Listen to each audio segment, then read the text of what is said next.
Hey guys, I'm putting this tutorial together for you as we start this Face and History project.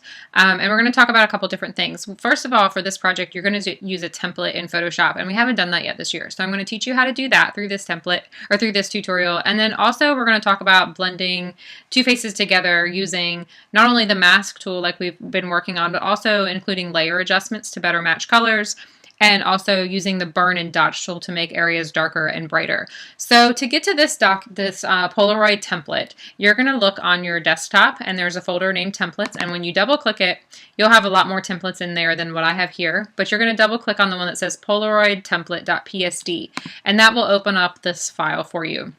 Now, since we're sharing this file, the first thing we need to do so that we don't make changes on this file that everyone's sharing is to go to File, Save As, and we're going to put it into our own folder. So I'm going to use my last name, Christian, and then Face and History, and then my block, do A1, and I'm going to put this into my documents folder, which is right here. So now I've got it saved correctly. I'm going to leave it as a Photoshop file because I need to make changes to it and preserve my layers over here. So I'm going to click save. And now, instead of working on the file that is in that folder on your desktop, you've got your own version of it in your own folder with your name on it.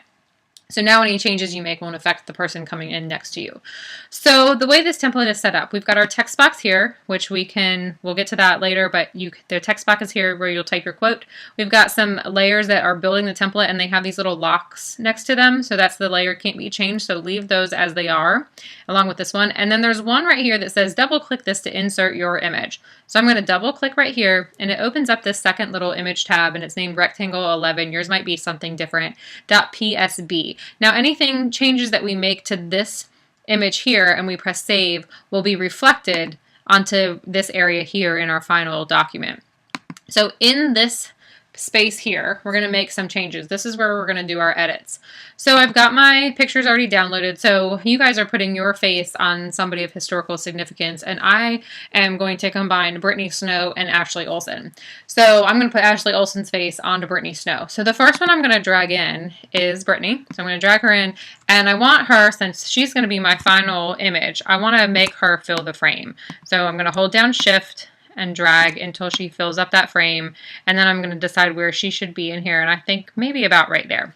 And then I'm going to apply that change. And then next, I'm going to drag in Ashley Olsen. So this dragging is the same thing as when you go to File, Place Embedded in Photoshop. This is just another way to do the same task. So now I've got Ashley in here.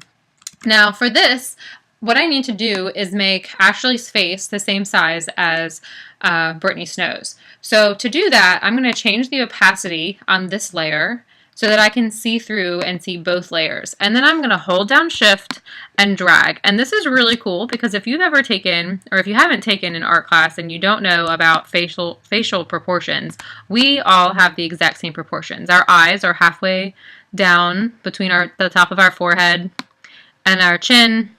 Our nose is exactly halfway between our eyes and our chin, and our bottom lip is halfway between our nose and our chin, and our ears line up with the bottom with our nose and the tops with our eyes. And you'll notice that whoever your famous person is that you're using, your face will match their proportions, and I think that is really cool because we are way more alike than sometimes we think we are. So now I've got it pretty well aligned. I can see some overlap right here on her eyes, and a little bit on her nose, but I'm looking at her chin here and her cheeks, and I think that those are pretty well aligned. So I think that's pretty good. And if you watched, you notice that I rotated it a little bit to get the eyes to line up a little bit better.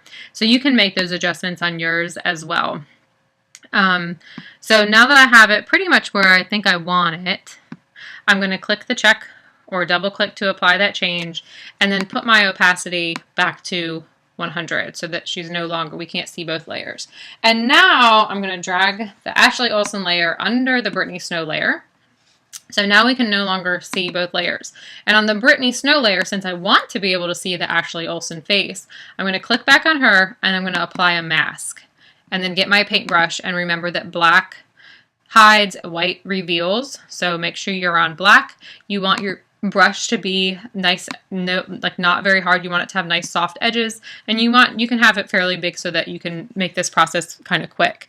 So now I'm going to go over and I'm going to hide Brittany Snow's face, and I'm going to show Ashley Olsen's face. and you can see it coming through. And you can tell that, so I want to be careful. If I go up here to the hairline, we don't want to blend in Ashley's hair with hers. So you want to be kind of careful about how far you go. And this is why on your pictures, you probably want to pull your hair back just so that you can totally take advantage of whatever hairstyle your person has and not have to worry about that so much. But we can see on here that Brittany Snow's face is like pinker than Ashley Olsen's. So now we need to do some layer adjustments to make that match a little bit better, because like down here around her chin, it almost looks greenish compared to how pinky her neck is. So we're going to use the layer adjustments to do that. So the way this works is we're going to click on the layer that we want to change, and then we click on the Oreo here. And we have all these choices. Some of them we've used before, like curves we use for editing black and whites, and maybe we used some other ones a little bit before. But wherever they go, so I think for this one first, I'm going to do exposure. And it pops this little layer up right above the layer that we were on before. And the way this works is that this exposure layer affects everything below it. So we're not, by having this below the Brittany Snow layer, we're not changing anything about hers. And you can see that when I start changing this. So you can see that Ashley Olsen's face is changing, but the Brittany Snow layer is staying the same. And that's because of the placement of this layer adjustment layer. Okay, so I want to do just little adjustments here. So I want to go a little bit exposure face more. So I'm adding exposure. I can try this offset and see if that does anything interesting. I don't think I want to do too much there, but I encourage you to play around with these because combination. So like this exposure layer got us closer, but it didn't get us all the way. So I'm going to go back to the Ashley Olsen layer, and yours might take different changes than what mine is taking. So you can combine them and use different ones until you get the look that you need. So now on this one, I think I'm going to go to color balance, and I'm going to add some pink. So I'm going to slide these little sliders over to the magenta side just a smidge, and I think that actually looks pretty good. So I could stop there. Now, if I decided I wanted to maybe try a couple other things, maybe I want to try curves and see what that does. I can do that, and that does help a little bit, I think. So I'm actually going to keep that layer. If I click on one and it doesn't work, like let's say I accidentally click on posterize and whoa, not what we're going for here. So I just click on that layer adjustment layer that pops up, and I can just drag it to the trash can and it gets rid of it. So these are really forgiving. It's called non-destructive editing because you're not actually editing on the pixel layer itself. You're adding an adjustment layer to it. So any of these I can get rid of. Like I can get rid of this exposure layer, drag it to the trash, and I kind of lost the good blend that I had there, so then I can just add it back in there. I could either do Command Option Z and put it back, or I could go through the process again.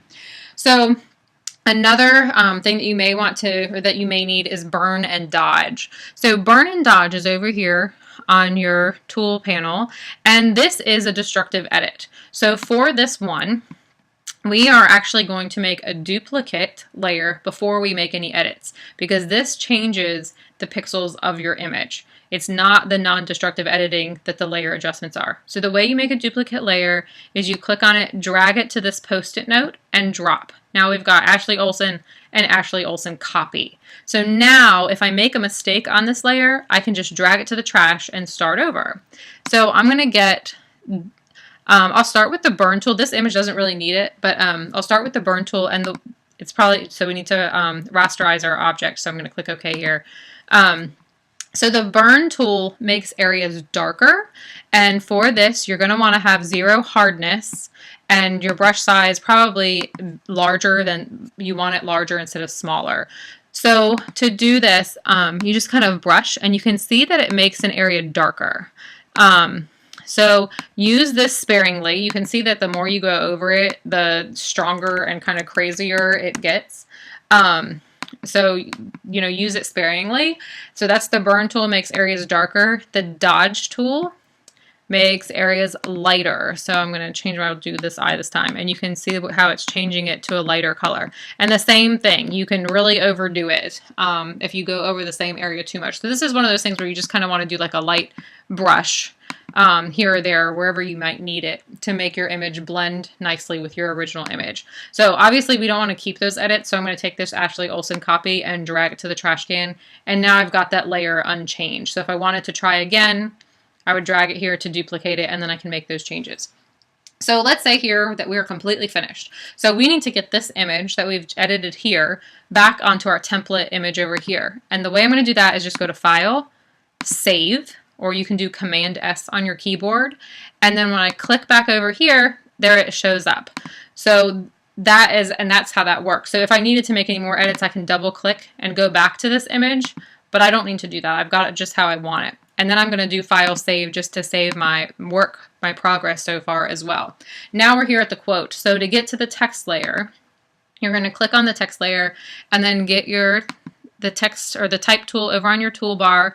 And then you can see like when you're over here, it has like a rectangle around it.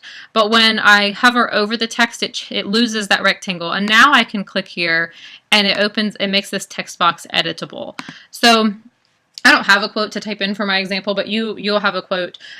So you can change the text here by highlighting it all, and then you can change your typeface up here by clicking on the name of where it says American Typewriter. That's the name of this typeface, and we've got all these choices. As you scroll through, you can see it changing on the preview down here. So you can pick any text or typeface that you think works the best. Just make sure that it's legible for people to read, because obviously, everybody wants to read what you have to say. You can change the size of it up here. You just have to make sure everything's highlighted and change the size. You can change whether it's left justified, centered, or right justified. You can make all those changes in here. And then when you're done, you just click the Move tool, and then you've got your whatever changes you've made are reflected down here. So that is how that works. And then of course you want to save your work, so Command S to save. When you've done all your editing, you've got your quote, make sure you do spell check as well to make sure that you don't have any spelling errors. I believe that that is up here in type. Is it up here? Maybe edit. Check spelling. Okay, so make sure you do your spell check just to make sure you don't have any silly errors, or just ask a friend to come read it real quick, because Photoshop doesn't usually do the red underline to let you know that you have a misspelling. So anyway, once you have all of that done and everything looks great, then you want to save it as a JPEG. So same as every other single project we've done, you'll do Save As. When it pops up, you don't need to change the name because we've already named it what we want it to be, and then you'll just go to JPEG and save, and then this will get uploaded to Schoology. So I hope that helps, and I hope you guys have a good time editing your Face in History projects. Can't wait to see your work. Bye!